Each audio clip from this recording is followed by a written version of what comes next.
আসসালামু আলাইকুম। সবার কি অবস্থা? আশা করি সবাই ভালো আছেন। আজকের টপিকটা সবাই তো জানতে পারতেছেন আমাদের থাম্বনেল দেখে নাকি? সবজি চাষ একটা জনপ্রিয়। আল্লাহর দুনিয়ায় সারা দুনিয়াতে সবজির চাহিদা আছে। এই সবজি চাষ আল্লাহ তাআলার পক্ষ থেকে লাভবান। কারণ এটা প্রাকৃতিক একটা জিনিস। এখানে এটা নিত্য প্রয়োজনীয় একটা জিনিস। আপনি সবজি চাষ করে অনেক টাকা আর্ন করতে পারেন। বা সবজি পাইকারি কিনে বাজারে বিক্রি করে অনেক টাকা কামাতে পারেন। সবজি বিভিন্ন ধরনের আছে, বিভিন্ন ধরনের চাষ হয় এটার। বর্তমানে বৈজ্ঞানিক পদ্ধতিতে চাষ করে আপনি অনেক রকমের চাষ করতে পারবেন। অনেকে পানির উপরে ফেনা থুবিয়ে তারপরে ধরেন আপনার কোরমা, কদু তারপরে বিভিন্ন ধরনের চাষ করে থাকে, ঠিক আছে নি? এখন চাষ শীতকালে সবচেয়ে ভালো চাষ হয়। সবজির দামটা একটু কম থাকলেও চাষ কিন্তু শীতকালে ভালো হয়। আপনারা চাইলে অন্য কিছু না করে যদি আপনার একটু উঁচু জায়গা থাকে যেখানে পানি ওঠে না, এই জায়গায় বিভিন্ন ধরনের সবজি চাষ করতে পারেন। এই সবজি চাষ করার জন্য আপনি ইউটিউবে অনেক কন্টেন্ট পাবেন, ভালো করে দেখবেন আগে। আমি মূল কথা পরে যাচ্ছি, আগে আপনাকে সবজির সম্বন্ধে ধারণা দিই। আপনি দেখেন আলু, পটল, ধুন্দুল, কইডা, বেগুন, কাঁচামরিচ, পেঁয়াজ রসুনের আলাদা, কোরমা লাউ এটি প্রতিদিন চলে। ঢাকা কারণ বাজার বাংলাদেশ সবচেয়ে পাইকারি বাজার। হাজার হাজার মানুষ সকাল ভোরে আসে এখানে সবজি কিনে নিয়ে বিক্রি করে। আমাদের কুমিল্লাতেও আছে নিমসার নামের একটা জায়গা। আপনি যারা দেখবেন এখানে সকাল থেকে 10টা পর্যন্ত প্রচুর মানুষের ভিড় হয়, মানুষ কিনা বেচা হয়, হাজার কোটি টাকার ব্যবসা সেখানে হয়। আরও লাকসাম আছে, কিন্তু ওইটা একটু ছোটো বাজার। কিন্তু কারণ বাজার সবচেয়ে বড় বাজার। আরেকটা বাজার আছে ঢাকা শ্যামবাজার। এখানে দেখবেন শত শত মানুষ সবজি বিক্রি করতে আসে এবং শত শত মানুষ সবজি কিনে বিক্রি করে পাইকারিতে। সবজির ব্যবসার 3টে ক্যাটাগরি আছে। প্রথম ব্যবসা হলো আপনি খুচরা বিক্রি করবেন কোনো বাজারে বা গ্রামে গিয়ে। 2 নম্বর ব্যবসাটা হলো আপনি পাইকারি সেল দিতে পারেন কৃষক থেকে কিনে। আর সবচেয়ে ভালো ব্যবসা যেটা, সেটা হলো আপনি চাষ করবেন।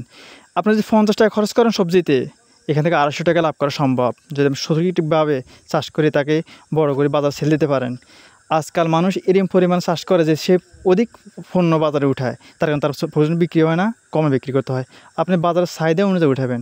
যদি আপনি টাইমিংটা মেনটেন করতে পারেন তাহলে অবশ্যই আপনি লাভবান হবেন 100%। কারণ এখানে আল্লাহ তাআলার পক্ষ থেকে লাভ হয়, কারণ এটা মানুষের প্রয়োজনীয় জিনিস, সেখানে হবে, ঠিক আছে নি? ব্যবসা আল্লাহর পক্ষ থেকে হয়। হালাল জিনিসের বরকত বেশি, এটা মনে রাখবেন, ঠিক আছে নি? হালাল জিনিসের কোনো শেষ নাই। এই যে কোরবানি, এত গরু কোরবানি হয়, আপনি দেখছেন কোনো কোরবানি শর্ট পড়ছে যে মানুষ গরু কিনতে পারে না, এলে কোরবান দেয় না। কারণ হালাল জিনিস বরকত হবে, এটা আল্লাহর পক্ষ থেকে, ঠিক আছে? ব্যবসা করে আমাদের দেশের কৃষকরা হয়তো ধনী হতে পারে না, কারণ আমাদের সিন্ডিকেট আছে। অনেক মানুষ আমাদের দেশের সিন্ডিকেটের কারণে কৃষকের দুর্বলতা পেয়ে দেখা যায় তাদেরকে লস দেয়।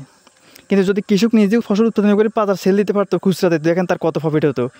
যে সবজি বাজারে 20 মানে 100 টাকা বিক্রি করে, ধরুন কাঁচামরিচ বাজারে 100 টাকা বিক্রি হচ্ছে, এরা যারা সবজি উৎপাদন করে তারা মাত্র 18-19 টাকা বিক্রি করে। মানে এত ডিফারেন্স। তো তাদের লাভ হবে কি নিয়ে? মিডল লিস্টে যারা, তারাই ভালো লাভ খায়। ফেজ যাদের আজ গুদামে হোটেল, ফেজ যেমন স্টকে আছে, তারাই কিন্তু প্রফিট করে, কিন্তু কৃষক তা প্রফিট করতে পারে না। এটা আমাদের দেশের জন্য আর কি, অন্য দেশে কিন্তু পারে। আর কৃষককে কোনো লোন দেয় না, ভালো ভালো যে লোন কোম্পানি 5 কোটি 10 কোটি লোন, এরকম লোন কৃষককে দেয় না, কারণ তার কিছু নাই, কারণ দেয় না। কিন্তু কৃষককে লোন দেওয়ার দরকার, যেটা সে ইন্টারেস্ট সুদবে, আর বাকি যে টাকা মূল সেটা ধরুন সে বছর শেষে করবে আর কি, পরিশোধ করবে, ঠিক আছে নি? তো আপনি যদি চান আপনি কোরমা, লাউ, বেগুন, কাঁচামরিচ এই চাষগুলো করতে পারেন। স্বল্প মূল্যে আপনি বাজারে বীজ কিনতে পারবেন। আর একবার যদি এই চাষ শুরু করেন, প্রথমবার যদি ভালো করে হাল চাষ করেন, পরে কিন্তু এত বেশি লাগে না। মরিচ চাষ সবচেয়ে ভালো, মরিচের দাম সবসময় বেশি থাকে। মরিচ শুকিয়ে আপনি গুঁড়া করে বিক্রি করতে পারবেন, ঠিক আছে নি? তারপরে আপনি বেগুন চাষ করতে পারেন, এটা 12 মাস চলে। ধনিয়া চাষ করতে পারেন, 12 মাস চলে। ডুল্লা, মূলা এগুলা কিন্তু খুব অল্প খরচ হয়। একটা জমিতে আপনার 500 টাকার আপনার বীজ লাগবে, ঠিক আছে নি? আপনি খুব ভালোভাবে চাষ করতে পারবেন। তো আপনারা মনে করেন না, এই চাষগুলো করার জন্য ইউটিউবে অনেক কন্টেন্ট আছে, এগুলো দেখবেন, দেখে শিখবেন, তারপর চাষ করবেন। যে কোনো জিনিস জানার আগ থেকে সম্পূর্ণ ভালো করে জানি তারপরে শিখবেন। আর উপরে যে নাম্বারটা আছে, আপনি মনে করেন এই নাম্বার বীজ নিতে পারবেন, যোগাযোগ করে দেখবেন, ঠিক আছে নি? তো সবাই ভালো থাকবেন, আল্লাহ হাফেজ।